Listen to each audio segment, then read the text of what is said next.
मुख्यमंत्री का दावा कि उपराज्यपाल भाजपा के साथ मिलकर दिल्ली के कई हिस्सों में मंदिरों को तोड़ने का प्लान बना रहे हैं। उपराज्यपाल का पलटवार, कहा केजरीवाल सरकार ने 5 सालों में 22 मंदिरों को तोड़ने के दिए आदेश। दिल्ली विधानसभा चुनाव से ठीक पहले इस तरह के दावों ने राजधानी में सियासी भूचाल ला दिया है। क्या है राज्यपाल और मुख्यमंत्री आतिशी के बीच लेटर वॉर? क्या विधानसभा चुनाव से ठीक पहले एक बड़ा धार्मिक एजेंडा सेट किया जा रहा है? इसे समझेंगे विस्तार से, लेकिन अगर आप चैनल पर नए हैं तो सबसे पहले चैनल को सब्सक्राइब कर लें। तो चलिए शुरू करते हैं। दरअसल उपराज्यपाल बीके सक्सेना की सचिवालय ने आम आदमी पार्टी सरकार पर पिछले साल 9 मंदिरों को ध्वस्त करने के आदेश देने का आरोप लगाया था और इसी के जवाब में अब मुख्यमंत्री आतिशी ने एक लेटर लिखकर जवाब दिया है। उन्होंने दावा किया है कि उपराज्यपाल के अधिकार क्षेत्र में आने वाली एक रिलीजियस कमेटी ने 22 नवंबर को 6 धार्मिक ढांचों को गिराने के आदेश दिए थे, जिनमें शहर के अलग अलग हिस्सों में स्थित हिंदू मंदिर और बौद्ध पूजा स्थल भी शामिल है। केंद्र सरकार दिल्ली के अलग अलग हिस्सों में कई सारे मंदिरों को और बौद्ध धर्म के मंदिरों को तोड़ने का प्लान बना रही है। भारतीय जनता पार्टी है जो दिल्ली के अलग अलग हिस्से में मंदिर तोड़ने का, हनुमान जी की मूर्ति तोड़ने का, बौद्ध धर्म के धार्मिक स्थल तोड़ने का आदेश दे रही है। आपको बता दें, सुप्रीम कोर्ट के आदेश के बाद रिलीजियस कमेटी का गठन हुआ था। ये कमेटी ही दिल्ली में स्थित धार्मिक स्थलों की शिफ्टिंग और उन्हें ध्वस्त करने का काम करती है।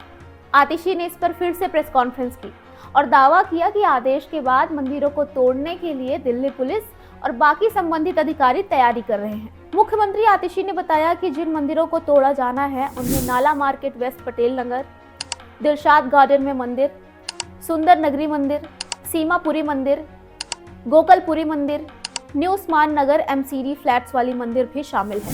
सचिवालय जवाब से आप हुआ पानी पानी। इन आरोपों के बाद उपराज्यपाल की सचिवालय ने सबूतों के साथ आप सरकार की बखिया उधेड़ दी। सचिवालय ने पलटवार करते हुए कहा कि ना तो कोई मंदिर, मस्जिद, चर्च या कोई और पूजा स्थल तोड़ा या ध्वस्त किया जा रहा है, बल्कि ऐसी कोई फाइल ही नहीं आई है।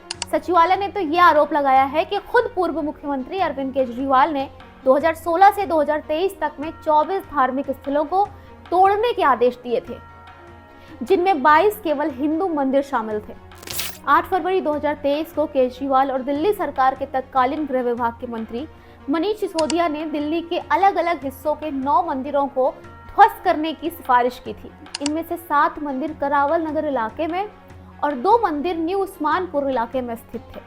इससे पहले 23 जून 2016 में जब सत्येंद्र जैन गृह मंत्री थे, तब उन्होंने दिल्ली के अलग अलग हिस्सों से 8 मंदिरों को तोड़ने की मंजूरी दी थी।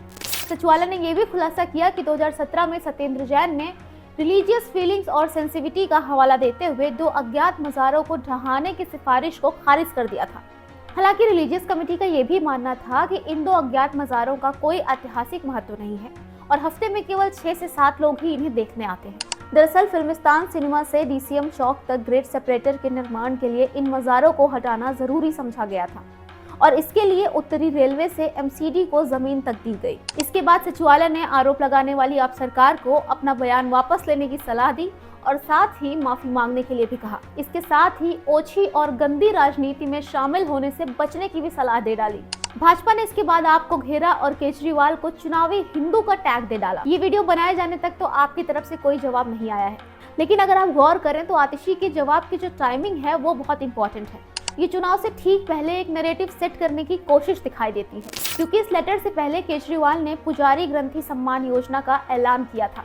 इस योजना के बारे में अगर आपको बताएं तो यदि आप पार्टी दोबारा सत्ता में आती है तो दिल्ली के पुजारियों और ग्रंथियों को हर महीने 18,000 रुपए की राशि दी जाएगी। एक तरफ इस योजना की घोषणा और दूसरी तरफ उपराज्यपाल पर भाजपा के साथ मिलकर धर्म स्थलों को तोड़ने का आरोप आप द्वारा हिंदुओं को अपनी तरफ खींचने का एक बड़ा दांव दिखाई देता है। वैसे इस बात से इनकार नहीं किया जा सकता कि चुनाव से ठीक पहले माहौल बनाने की पूरी कोशिश की जा रही है।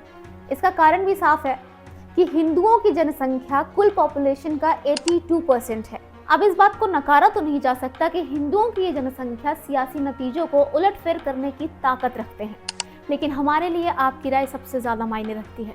तो हमें कमेंट में अपनी राय जरूर दें। अगर आपको ये वीडियो पसंद आई हो तो इसे लाइक और शेयर करना ना भूलें। Thank you. जय हिंद।